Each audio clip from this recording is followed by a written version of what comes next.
This is a war memorial in a small Australian country town. It's to remember the fallen of the First World War. Such was the impact of that war on this country that every small country town, suburb and city erected one of these. Now remember, during the First World War, Australia's population was only 4 million. And just over 40% of men of fighting age, that's between 19 and 42, went to war. Many didn't come back, and those who did come back, as they say, were never really whole men. This story is about Martin Balsarini. He was at the charge of Beersheba, an eyewitness account. I interviewed him back in 1986, and this is his story.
When the call went out across the empire for young men to sacrifice themselves for a war that to this day there seems no logical reason for, they came from cities and towns throughout Australia and volunteered to fight for God, King and country.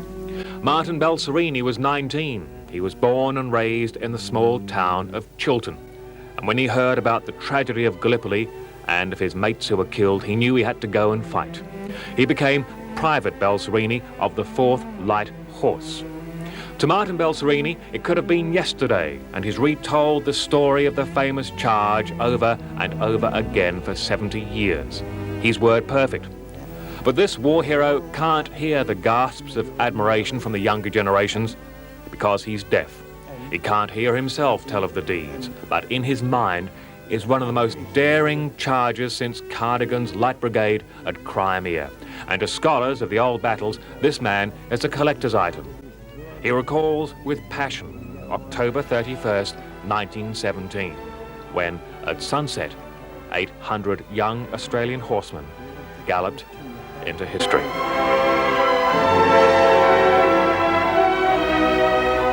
And we was on the side of Beersheba. We'd done 100 miles, and our horses hadn't had 72 hours without water. But I'll bet you there wasn't one man in that brigade that would have, if he was told he needn't go in, that he would have pulled out. Everyone knew that we had to be done, and we knew we had to get water for our horses, and we did. That's why the order was given to attack. The Turks held the town that harboured ancient wells, that had given precious water since the days of Canaan. Already the infantry and other light horse regiments had failed to get through. And under the command of General Allenby, the 4th Light Horse prepared for battle. Everyone knew that Beersheba had to be taken. And there was no one, and I'll bet there was no one in that brigade that if he was told he needn't go in. We knew that it was hell or Beersheba. And we could, we knew that if someone made it, some mightn't. Poor beggars mightn't. And in fact, the whole lot of us could have been wiped out because we had a mile of clear country to gallop over, and there was 2 lots of trenches there, and we had to go in. We went in full gallop right from the start, and we kept it as fast as our horses could go. Although them horses had done 100 mile and without water, there's no jockey that ever rode in the Melbourne Cup rode any harder than what we done. They were riding to win the Melbourne Cup. We were riding to get amongst them buggers and send as many of the masters to hell before we got sent there ourselves. And we done it. Some Tommy staff officers up on the hill behind us, they said, seen us going, they said, there goes the maddest drones, they'll all get wiped out. Only that we went in like the hounds out of hell, we would have got wiped out. And we went in open order, and there was no bayonets, no one had any fixed bayonets, and there was no bayonets for the Turks. We jumped the first lot of trenches, and the second lot of trenches that was out of the trenches shooting over the top of their own blokes. We'd have been about 3 parts of the way in when we could see there was no barbed wire, and I just happened to say to the bloke that was take our horses back, I said, we might be able to go right, and he said, looks like it. And the pack horse that was carrying our machine gun was on that side of me, right up against my leg. And he got hit just after I spoke to him. The pack horse got hit, and he ran up and toppled over backwards. And I knew the gun, and I turned around, the other bloke's saddle was empty, and never knew till next day he'd been killed. Corporal Balsarini wasn't issued with a rifle, he was a machine gunner. The army presented him with a Colt 44 revolver. But before he left Melbourne, he shouted himself a .32 automatic pistol and a spare magazine. The 5 guineas special saved his life. He issued this with Colt's revolvers, 5 chambers, and only 5 rounds of ammunition. I don't know what we were supposed to do after we hit him on the head with the Colt. But before I left Melbourne, I bought an automatic, a Savage automatic pistol. That automatic, it was just like putting your finger, and you only had to touch the finger, and it was like a machine gun. You could get a shot every time you touched the trigger. And I got in amongst them, and I never wasted a bullet. And I went right through and emptied it, and I slipped the other magazine in, and I turned to go back again, and I spotted a turkey who was laying on the ground, and he had his rifles pointing straight at me. I jabbed both spurs in the horse, and he plunged forward. He fired. The bullet went past me, but he was right under me. I put 2 in. That's the only one I wasted 2 bullets on, but I got him too.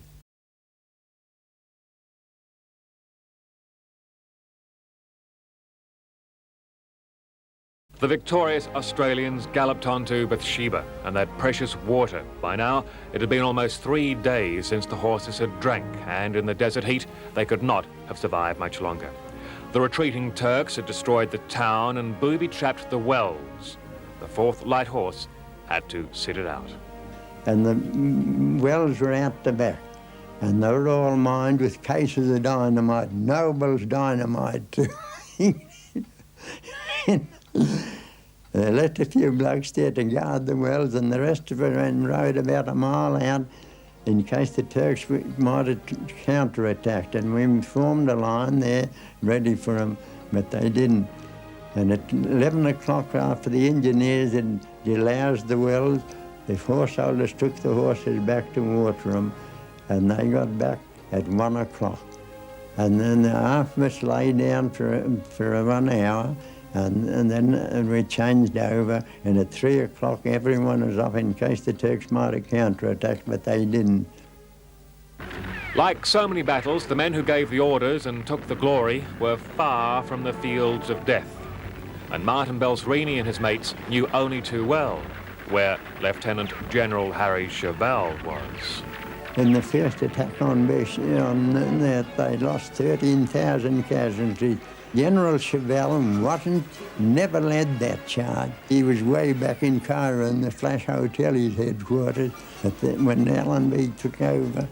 And he said he knew that Beersheba had to be taken first, and he went in for it.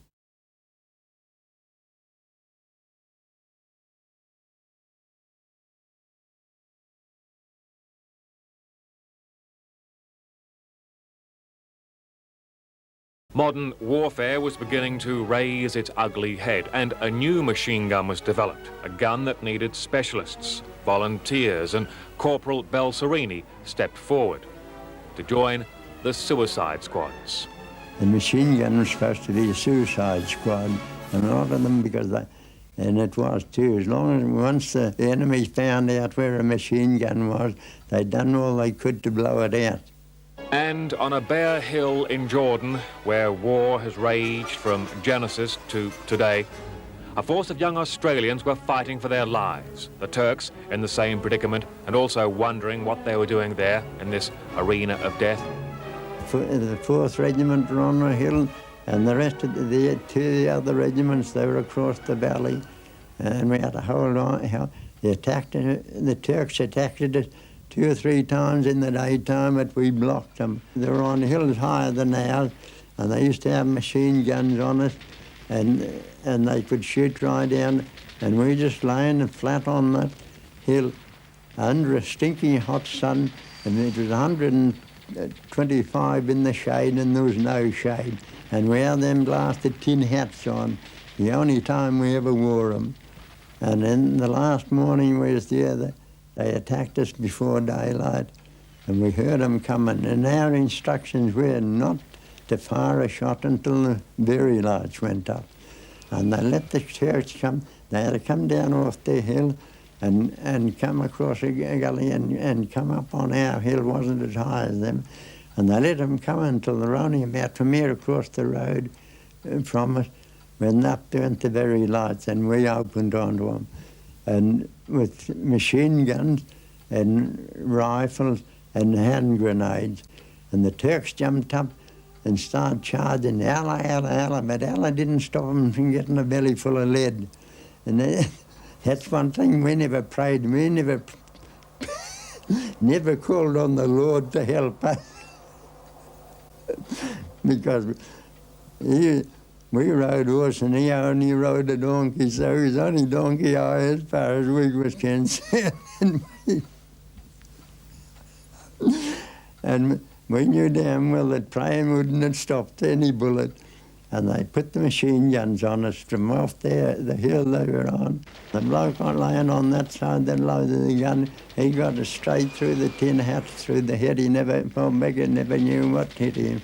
And I got it through there and out the back, and the bloke next to me got it through the bloody shoulder. Lying there until daylight, and in his words, bleeding like a stuck pig, he crawled to a medic. Classified as walking wounded, he rode his horse 10 miles. Then an ambulance took him to Jericho. The journey took many, many hours. He arrived at a hospital and thanked God as he saw the smile of an Australian nurse. But he wasn't worrying about the shocking gash in his neck, this young man from Chiltern who was so proud in his Australian Army uniform. He was ashamed of how untidy he looked. Here he was meeting an Aussie girl, and he hadn't had a shave. We hadn't had a shave or a watch for about 10 days, and laying on the ground in the dust and dirt. And we didn't have a looking glass, we only seen what the other blokes looked like. And I don't know what the other blokes thought, but I felt like turning around and off, but we couldn't. But them sisters didn't take any notice, and they gave us pyjamas, and we were able to have a bath, and then they gave us chicken. 20 days later, he was back fighting in a raid on a German airfield. By this time, the legend of the diggers had reached well beyond the shores of Gallipoli. The Australian madmen, the cracked shots, the wild horsemen, whatever it was, the Germans at the airfield, Sergeant Balsarini and his men attacked, didn't want to argue. We cut their telephones and every bloody thing, and we took a German aerodrome about 20 miles beyond the line at 3 o'clock in the morning. And one of the German officers told us after, he reckons that his batman came in at 3 o'clock. He said, the Australians are here, the Australians are here. And he said, go on, you're mad. Next thing he heard was, come on, you bloody bastards.